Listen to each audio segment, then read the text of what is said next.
Halo anak-anak, jadi untuk pada video pembelajaran kali ini Ibu akan melanjutkan materi kimia ya kelas 10 SMK mengenai materi dan perubahannya. Jadi ini adalah video lanjutan dari video kimia sebelumnya. Jadi kita langsung saja. Nah, pada pertemuan sebelumnya atau video sebelumnya, Ibu sudah menjelaskan mengenai apa itu materi. Jadi pada pertemuan kali ini, Ibu akan membahas mengenai sifat materi. Jadi sifat materi itu adalah sesuatu identitas yang melekat pada suatu materi.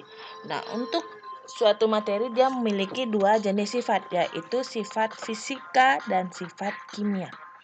Nah, apa itu sifat fisika? Jadi sifat fisika adalah sifat dari materi yang tidak terpengaruh terhadap susunan partikel zat penyusunnya ya. Jadi ini tidak ada hubungannya dengan zat-zat yang menyusun suatu materi. Jadi untuk sifat fisika sendiri ini ada dua jenis. Ada sifat intrinsik dan ada sifat ekstrinsik. Jadi untuk sifat intrinsik atau intensif ya, kalau bahasa Inggrisnya itu tidak berhubungan dengan jumlah partikel penyusun materi ya. Jadi dia nggak ada hubungan dengan seberapa banyak sih beratnya berapa, masanya berapa, itu bukan di intrinsic property, tapi itu ada di intrinsic properties atau sifat intrinsik. Jadi kalau sifat intensif atau intrinsik itu tidak ada pengaruhnya dengan jumlah partikel suatu materi, maka pada sifat ekstrinsiknya itu berhubungan dengan jumlah partikel suatu materi. Contohnya adalah volume, massa, ukuran, berat, dan panjang. Sedangkan untuk sifat ekstrinsik itu adalah titik didihnya, warna, suhu, kekuatannya ya. Kemudian untuk sifat fisik kimia bagaimana? Nah, sifat kimia ini adalah berhubungan dengan susunan partikel penyusun materinya. Jadi ini nanti yang akan membawa suatu materi untuk mengalami reaksi kimia. Jadi sifat kimia dari suatu materi itu adalah ada toxicity atau toksisitas, ada daya oksidasi, ya, heat of combustion, kestabilan kimia, kemudian flammability, kemudian ada nomor koordinasi ya, reaktivitas, kemudian kemungkinan untuk berikatan kimia, dan juga perubahan entalpi atau perubahan panas. Nah, setelah kita lihat sifatnya, kita akan lihat wujud materi. Untuk wujud materi sendiri ada 3 jenis, yaitu ada benda padat, benda cair, dan gas. Untuk wujud materi ini tidak akan Ibu jelaskan lebih lanjut karena ini sudah kita pelajari sejak SD kelas 4 kalau nggak salah ya. Nah, apa yang membedakan bisa dilihat dari susunan partikel.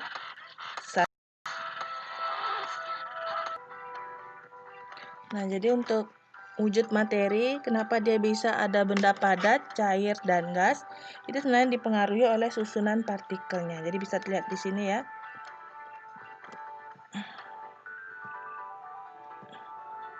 Nah, untuk susunan zat padat bisa dilihat di sana sangat teratur. Beda dengan zat cair ya, zat cair itu agak renggang. Sehingga kalau kita lihat zat cair itu jika dipindahkan ke wadah tertentu, dia akan mengikuti bentuk wadahnya. Kemudian ada gas. Gas itu sangat jauh antar partikelnya sehingga begitu kita buka wadahnya itu maka gasnya akan keluar. Jadi kita lihat lebih jelas lagi perbedaannya ya. Untuk bentuk padat itu tetap. Jadi dipindahkan ke wadah lain pun kalau bentuknya kubus ya dia tetap kubus. Berbeda dengan cair. Kalau cair dia akan berubah sesuai dengan wadahnya. Begitu juga dengan gas. Hanya saja gas itu dia mudah menguap sehingga dia jika tidak ditutup dia akan memenuhi udara ya. Jadi seperti itu. Kemudian volume untuk zat padat tetap, cair tetap, sedangkan gas tergantung pada tempatnya. Kemudian untuk pemampatan. padat tidak dapat dimampatkan. Dimampatkan itu maksudnya ukurannya diperkecil. Zat cair juga tidak bisa dibilang sulit ya.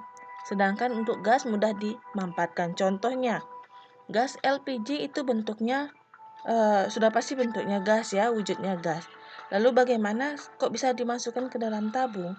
Ya, karena itu bentuknya atau dia dimampatkan dengan menggunakan tekanan dan volume. Tekanannya diperbesar, volumenya diperkecil. Sehingga LPG bisa dimasukkan ke dalam tabungnya dalam wujud cair. Jadi pada saat kita buka tabung itu dia akan kembali menjadi wujud gas karena tekanannya sudah berkurang. Jadi gas pada saat dimampatkan dia akan berubah wujud menjadi wujud cair. Kemudian massa jenisnya, umumnya memiliki massa jenis yang besar. Cair sedang, sedangkan gas massa jenisnya sangat kecil sehingga dia akan langsung menguap. Mudahan mengalir, dia tidak mengalir, dapat mengalir, untuk gas juga dapat mengalir. Nah, jarak antar partikel bisa dilihat di gambar di bawah ya. Untuk zat padat dia cenderung sangat padat dan teratur sehingga sulit untuk dirubah bentuknya. Sedangkan cair dia memiliki bentuk yang lebih renggang. Jadi gambar ini ya diperhatikan.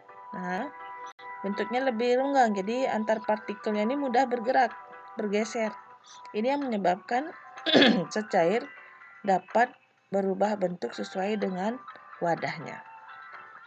Kemudian ini gas sangat renggang. Nah, ini menyebabkan massa jenisnya kecil dan dia mudah menguap.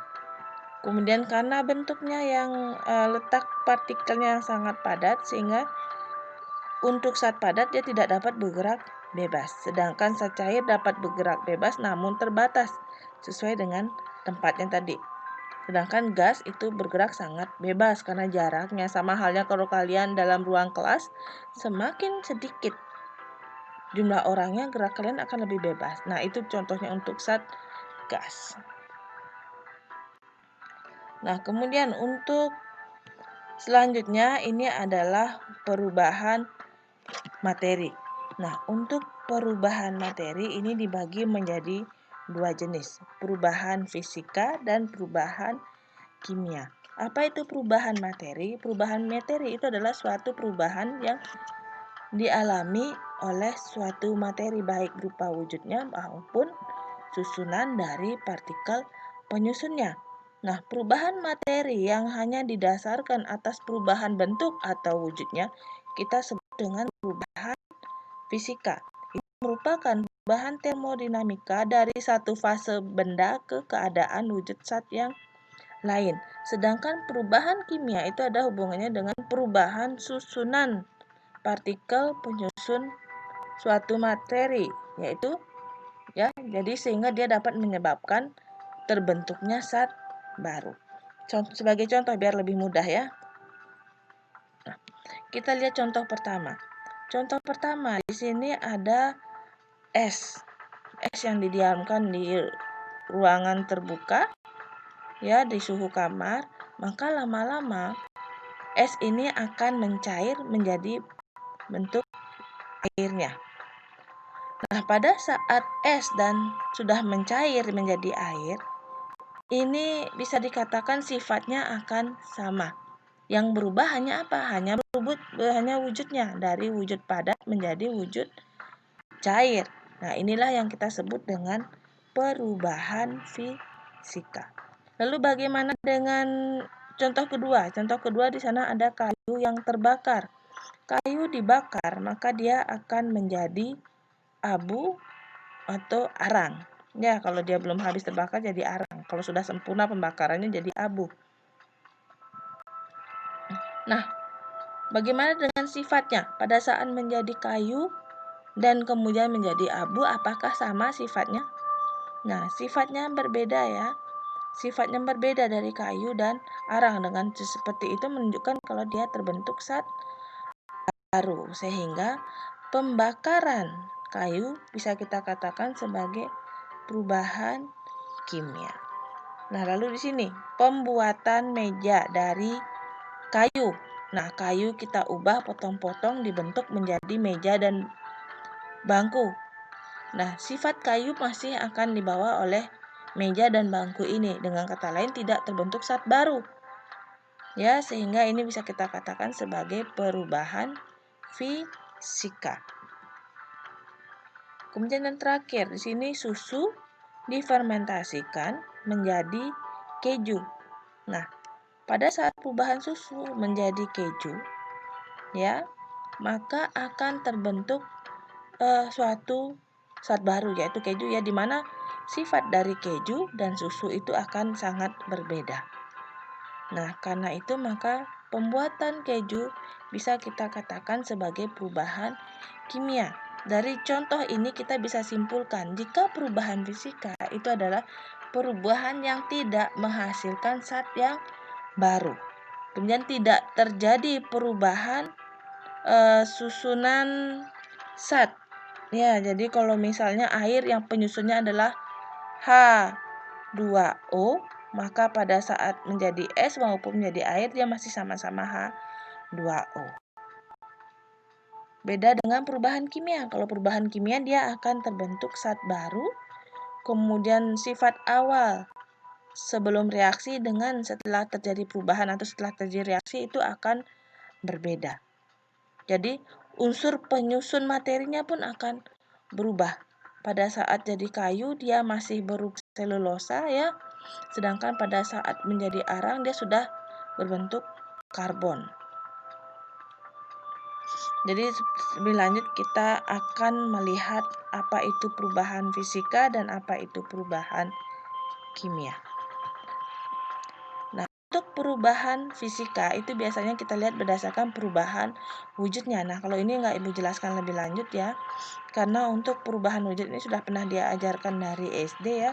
Di mana gas menjadi cair itu disebut dengan mengembun, kemudian sebaliknya cair menjadi gas itu adalah menguap. Yang perlu kalian perhatikan di sini adalah tanda panah warna merah dan warna abu-abu. Yang merah berarti dia membutuhkan panas. Jadi pada saat padat menjadi gas, atau seperti yang lebih mudah dari cair, air kalian ingin menjadi dia gas atau menguap perlu kalian panaskan. Ya, jadi pada saat air dimasak berarti dia membutuhkan panas sehingga akhirnya dia mendidih dan membentuk gas. Sebaliknya, yang warna abu-abu ini lihat, pada saat air ingin kita rubah menjadi padat atau menjadi es, maka dia akan melepaskan kalor atau dengan cara kita dingin masukkan ke dalam kulkas. Itu menunjukkan dia sudah tidak membutuhkan panas. Jadi selain perubahan wujud zat ini, ya, ada menyublin, mengkristal, mengembun, menguap, mencair, membeku. Ya, mengkristal ini bisa juga disebut dengan menyublim, sama. Ada juga perubahan bentuk sama seperti tadi. Dari kayu dirubah menjadi meja. Dari beras dirubah menjadi tepung dan seperti itu. Nah, setelah kita bahas tentang perubahan fisik kita lanjut dengan perubahan kimia. Apa itu perubahan kimia? Nah, seperti contoh yang Ibu sebutkan tadi, ya, perubahan kimia adalah perubahan yang menyebabkan terbentuknya zat baru yang dihasilkan. Kemudian selain perubahan fisik juga terjadi perubahan susunan molekulnya. Ya, molekul penyusunnya atau susunan unsur-unsur penyusunnya. Kemudian sifat partikel zat itu akan berbeda dengan sebelumnya. Sama tadi seperti pembuatan keju, ya. Jadi pada saat dia masih berupa susu akan berbeda dengan pada saat sudah menjadi keju. Bersifat irreversible atau tidak dapat balik. Jadi kalau sudah menjadi kayak kayu, kalau sudah dibakar, dia tidak akan bisa kembali lagi menjadi kayu. Ya, jadi tidak dapat kembali ke bentuk sebelumnya. Jadi itu salah satu yang membedakan. Kalau perubahan fisika dia dapat balik. Jadi pada saat es sudah mencair, dia bisa kita kembalikan lagi menjadi es dengan cara didinginkan. Kemudian selain itu ini bisa terjadi pada proses pembakaran proses perkaratan, pembusukan, kemudian proses pemasakan, dan juga pengensiman. Pengensiman atau juga kita sebut dengan reaksi fermentasi. Nah, kemudian pada perubahan kimia apa saja kira-kira perubahan yang mengikuti? Jadi biasanya ciri-cirinya adalah terbentuk endapan, kemudian adanya perubahan warna, kemudian terbentuknya gas, dan adanya perubahan suhu. Nah, Ibu berikan contoh di sebelah. Contohnya pada saat pembuatan tape ya, tape singkong. Jika terbentuknya endapan, ini bisa dilihat pada saat kita bikin tempe. Kedelai difermentasi menjadi tempe. Maka kalian akan lihat di sini ada endapan-endapan putih ini, endapan jamur ini. Ini adalah hasil reaksinya. Ini adalah salah satu contoh atau ciri-ciri terjadinya reaksi kimia ya. Jadi perubahan kimia bisa juga kita sebut sebagai reaksi kimia. Ingat, tapi perubahan fisika tidak bisa kita sebut dengan reaksi fisika karena reaksi fisika itu tidak ada. Ya, jadi ini salah satu ciri-cirinya yaitu terbentuknya endapan. Pada singkong juga bisa dilihat di sini ada putih-putih ini terbentuknya endapan. Dan terjadi perubahan warna. Singkong sebelum jadi tape biasanya dia berwarna putih. Setelah jadi tape, dia warnanya berubah menjadi kuning. Ya, sama halnya kayak kayu yang dibakar, sebelum dibakar warna coklat, begitu sudah jadi abu dia akan berwarna putih atau abu-abu. Sedangkan pada saat atau dia menjadi arang, dia akan menjadi warna hitam. Jadi itu salah satunya yaitu terjadi perubahan warna.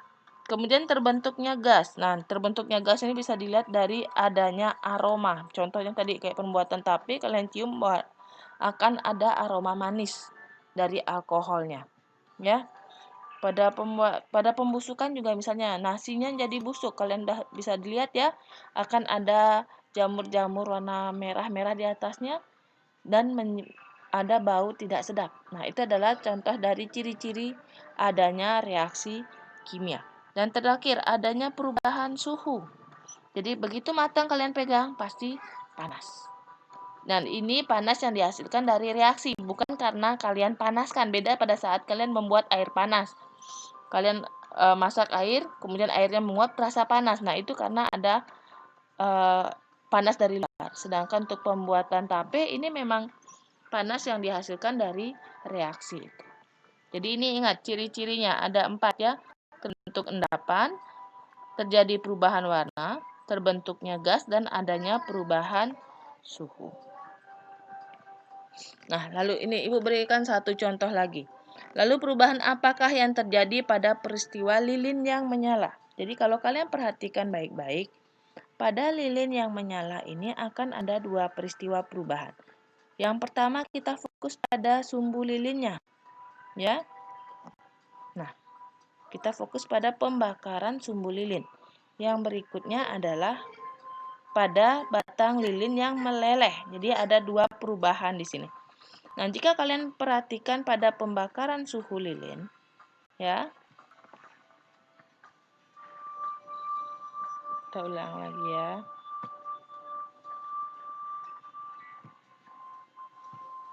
Nah, tadi ada pembakaran pada sumbu lilin dan juga ada batang lilin yang meleleh. Kalau kalian perhatikan perubahan yang terjadi pada sumbu lilin ini ya, begitu sumbu lilin ini terbakar, apakah kalian nanti akan bisa mendapatkan sumbu yang masih utuh? Ya, sumbu ini akan berubah menjadi abu. Jadi pada saat lilin ini habis, kita tidak akan memperoleh lagi sumbunya. Nah, itu menunjukkan jika pembakaran pada sumbu lilin ini merupakan perubahan kimia. Sedangkan pada lilin yang meleleh, nah begitu lilin ini habis terbakar, maka batang lilin ini akan ada di bawah ini ya, lelehannya menjadi lelehannya, dan ini masih berupa lilin. Dengan kata lain tidak menjadi bentuk, menjadi senyawa baru atau zat yang baru. Dia hanya berubah bentuk menyesuaikan dengan tempatnya yang di bawah. Karena begitu dia dipanaskan, dia akan mencair. Mencair, kemudian setelah tidak ada panas lagi, dia akan kembali ke bentuk asalnya, yaitu bentuk lilin. Sehingga ini menunjukkan jika batang lilin yang meleleh ini merupakan perubahan fisika. Jadi sudah dapat disimpulkan tadi ya di awal bahwa perubahan kimia itu adalah perubahan yang membentuk zat baru. Jadi sifat zat baru yang terbentuk akan berbeda dengan zat awal. Sedangkan untuk perubahan fisika dia tidak membentuk zat baru. Dan sifat zat yang baru bukan zat baru. Pada saat terjadi perubahan, maka sifatnya akan tetap sama, hanya berubah wujud atau bentuk. Jadi sekian untuk materi perubahan materi berikut. Jadi tetap sukai kimia. Selamat belajar dan silakan kembali ke Google Classroom untuk mengerjakan tugas yang sudah ada di sana. Terima kasih.